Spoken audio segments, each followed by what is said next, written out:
Shalom sahabat-sahabat firman kehidupan yang terberkati dalam damai sejahtera Tuhan yang melimpah. Hari ini kembali kita bersama-sama akan merenungkan firman Tuhan dan belajar untuk lebih mengenal Tuhan. Tetapi terlebih dulu mari kita satukan hati untuk berdoa.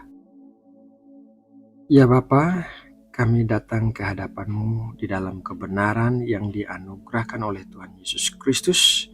Kami mengucap syukur atas hari yang baru dan berkat-berkat yang baru yang telah Engkau sediakan bagi kami. Kami memulai hari ini dengan hati yang tertuju kepadamu untuk belajar firman-Mu. Berkatilah kami ya Bapa, berikanlah pengurapan dan kekuatan yang baru untuk setiap orang yang mendengarkan firman-Mu dengan sungguh-sungguh. Terima kasih ya Bapa, di dalam nama Tuhan Yesus Kristus kami sudah berdoa.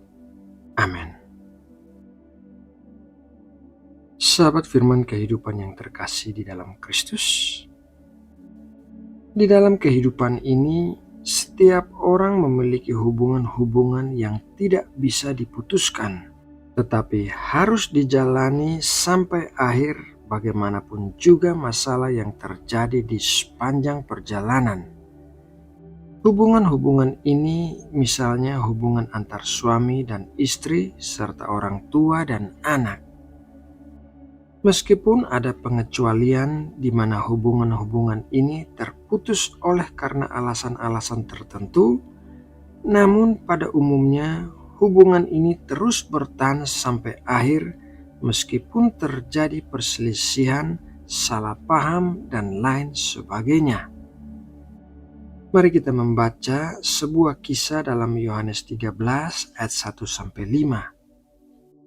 Sementara itu, sebelum hari raya Paskah mulai, Yesus telah tahu bahwa saatnya sudah tiba untuk beralih dari dunia ini kepada Bapa. Sama seperti Ia senantiasa mengasihi murid-muridnya, demikianlah sekarang Ia mengasihi mereka sampai kepada kesudahannya. Mereka sedang makan bersama, dan iblis telah membisikkan rencana dalam hati Yudas Iskariot, anak Simon, untuk mengkhianati Dia. Yesus tahu bahwa Bapanya telah menyerahkan segala sesuatu kepadanya dan bahwa Ia datang dari Allah dan kembali kepada Allah. Lalu bangunlah Yesus dan menanggalkan jubahnya. Ia mengambil sehelai kain lenan dan mengikatkannya pada pinggangnya. Kemudian ia menuangkan air ke dalam sebuah basi dan mulai membasuh kaki murid-muridnya, lalu menyekanya dengan kain yang terikat pada pinggangnya itu. Selama 3 tahun lebih, Tuhan Yesus melayani bersama-sama dengan ke-12 murid-muridnya. Ia tahu persis kelemahan mereka dan pikiran-pikiran mereka meskipun tidak diungkapkan. Tuhan Yesus tahu bahwa Yudas Iskariot akan mengkhianatinya, Petrus akan menyangkalnya, dan Thomas akan mempertanyakan kebangkitannya. Hanya beberapa hari sebelum kematian Tuhan Yesus, para murid bahkan bertengkar tentang siapa yang paling hebat di antara mereka. Bagaimana Tuhan Yesus mampu mengasihi orang-orang seperti ini? Biasanya Tuhan Yesus berlutut untuk berdoa, tetapi kali ini Tuhan Yesus berlutut untuk membasuh kaki murid-muridnya, termasuk Yudas Iskariot yang akan mengkhianatinya. Di zaman Tuhan Yesus, membasuh kaki merupakan tugas yang dilakukan oleh pelayan yang paling rendah dalam suatu rumah tangga. Namun kali ini yang membasuh kaki adalah Raja alam semesta, Tuhan yang tangannya menciptakan bintang-bintang, gunung-gunung, dan lautan.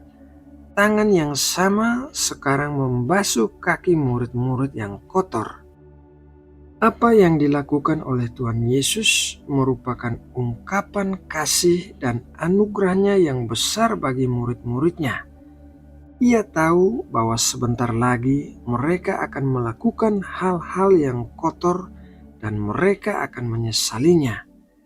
Namun Tuhan Yesus ingin mereka mengingat bahwa Tuhan Yesus membasuh kaki mereka dan kaki-kaki itu menjadi bersih.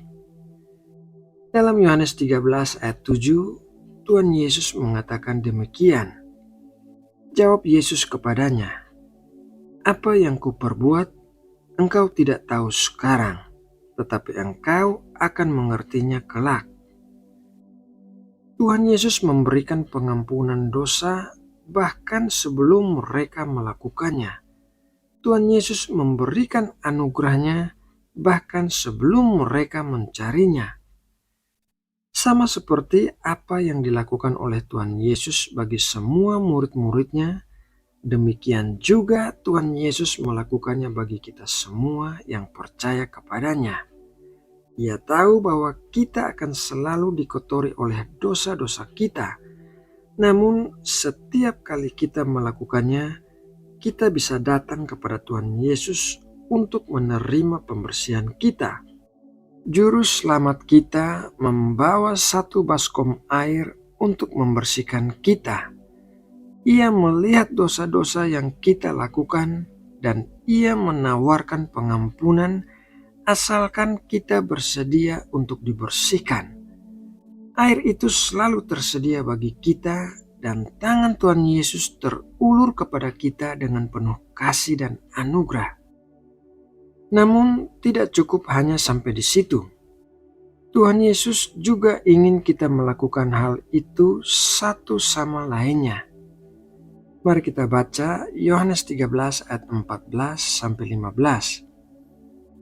Jadi jikalau aku membasuh kakimu, aku yang adalah Tuhan dan gurumu, maka kamu pun wajib saling membasuh kakimu.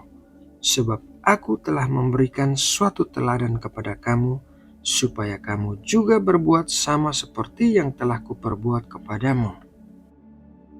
Tuhan Yesus ingin kita memberikan kasih dan anugerah dengan mengampuni satu sama lainnya, sama seperti apa yang diperbuat oleh Tuhan Yesus. Kita juga harus memegang satu baskom air dan bersedia membasuh kesalahan-kesalahan yang diperbuat orang lain terhadap kita, terutama yang diperbuat oleh orang-orang yang terhubung dengan kita, seperti suami, istri, anak, atau anggota keluarga lainnya. Kita wajib mengampuni satu sama lain, karena Tuhan Yesus sudah memberikan teladan untuk kita lakukan. Sahabat firman kehidupan yang dikasihi Allah, hari ini kita sudah belajar dari kisah Tuhan Yesus membasuh kaki murid-muridnya, dan hendaklah kita selalu mengingat kisah ini setiap kali kita mengalami perselisihan dengan orang-orang yang terhubung dekat dengan kita. Berikanlah pengampunan sama seperti Tuhan Yesus sudah mengampuni kita. Nah, sahabatku, demikianlah renungan firman Tuhan hari ini. Kita akan menutup saat teduh kita dengan doa dan ucapan syukur. Mari kita berdoa. Ya Bapa, kami bersyukur atas kasih dan kebaikan-Mu yang Engkau berikan melimpah kepada kami. Hari ini kami sudah merenungkan firman-Mu. Kiranya Engkau menyingkapkan apa yang terselubung bagi kami, sehingga kami bisa mengerti kehendak-Mu dan melakukannya dengan penuh ketaatan. Kiranya kami selalu memberikan pengampunan sama seperti apa yang sudah dilakukan oleh Tuhan Yesus. Ya Bapa, berikanlah kami hati yang lembut, yang tidak menyimpan kesalahan orang lain.